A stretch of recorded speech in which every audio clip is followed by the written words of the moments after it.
السلام عليكم. في يوم من الأيام كان في محاورة حصلت بين سيدنا أبو بكر الصديق وسيدنا عمر رضي الله عنهما وأرضاه. فالمحاورة دي انتهت إن سيدنا عمر كان زعلان وكان متضايق، قام من النقاش ده زعلان ومتضايق. فسيدنا أبو بكر الصديق حاول بكل الطرق إنه يرضيه، بس سيدنا عمر كان في اللحظة دي كان غضبان جدا فقبلش الاعتذار. سيدنا أبو بكر ذهب إلى النبي، وكان وشه كان باين عليه الحزن والزعل عشان خاطر إن سيدنا عمر زعلان منه. فسيدنا عمر مع الوقت هدي، فبيدور على سيدنا ابو بكر الصديق عشان خاطر يرضيه، فعرف ان هو عند النبي صلى الله عليه وسلم. بس في اللحظه دي النبي كان غضبان جدا لغضب الصديق، كان غضبان لغضب سيدنا ابو بكر.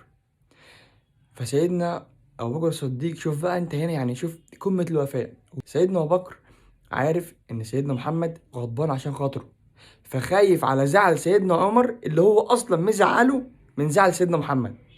تفهمني؟ يعني سيدنا عمر مزعل سيدنا ابو بكر، وسيدنا محمد زعلان عشان خاطر سيدنا ابو بكر. فسيدنا عمر جاي داخل عند النبي، فاكيد سيدنا محمد هيزعق له او زعلان عشان خاطر سيدنا ابو بكر. فسيدنا ابو بكر بيحاول يفادي الموضوع، بيحاول ان هو ما يعملش اي زعل. فراح سابق هو وراح رايح للنبي عليه الصلاه والسلام، قال له: يا رسول الله، انا الغلطان، معلش، انا فعلا كنت اظلم، انا فعلا اللي غلطان، انا اللي غلطان في الموضوع، مش عمر. شوف بيحاول يعمل ده كله عشان خاطر سيدنا محمد ما يغضبش على سيدنا عمر. راح سيدنا محمد راح قال لسيدنا عمر: يا عمر، اني قد بعثت فيكم فقلتم كذبت، وقال صدق، اواني بنفسي ومالي، فهل انتم تاركوا لي صاحبي؟ تاركوا صاحبي يعني ينفع ما تأذوهوش، وينفع محدش يجرحه بكلمة، ينفع محدش يجي يضايقه بأي كلمة خالص، عشان مكانته عندي، وعشان قدره عندي، وعشان قدره عند الله، وعشان ده الصديق، وعشان ده حاجة تانية. كلكم صاحبي إلا إن هذا أبو بكر.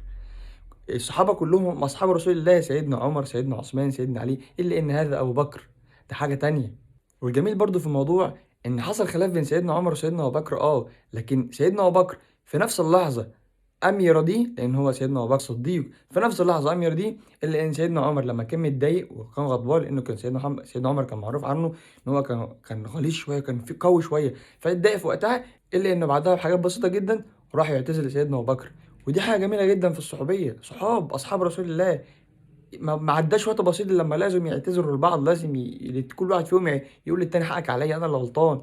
فدي برضو الدروس بنتعلمها، مش زي مثلا اصحاب تانيين كل واحد فيهم بيستنى شرارة، يعني حاجة بسيطة جدا عشان يعمل خصومة بينه وبين صاحبه، يقول له: لا انت الغلطان، انت اللي تعتذر لي، لا، دول اصحاب. وانظر هنا الوفاء للنبي، كلهم اصحابه الا ان هذا ابو بكر، اذ قال له صاحبه: لا تحزن ان الله معنا. ده صاحب الرحلة، ده واسع النبي صلى الله عليه وسلم بنفسه وبماله. واثناء الهجرة مع النبي عليه الصلاة والسلام خد كل حاجة، ساب اهله بس فقط كده. سيدنا محمد لما قال له: انت سبت لهم ايه يا ابو بكر؟ قال له: تركت لهم الله ورسوله.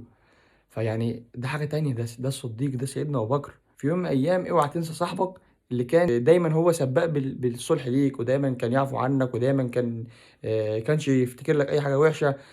واوعى في يوم من الأيام تنسى الإيد اللي اتمدت لك لما الدنيا كانت ضيقة عليك. وفي نهاية الفيديو ما تنساش تصلي على النبي عليه الصلاة والسلام، وتشارك الفيديو مع غيرك عشان تاخد الأجر. سلام.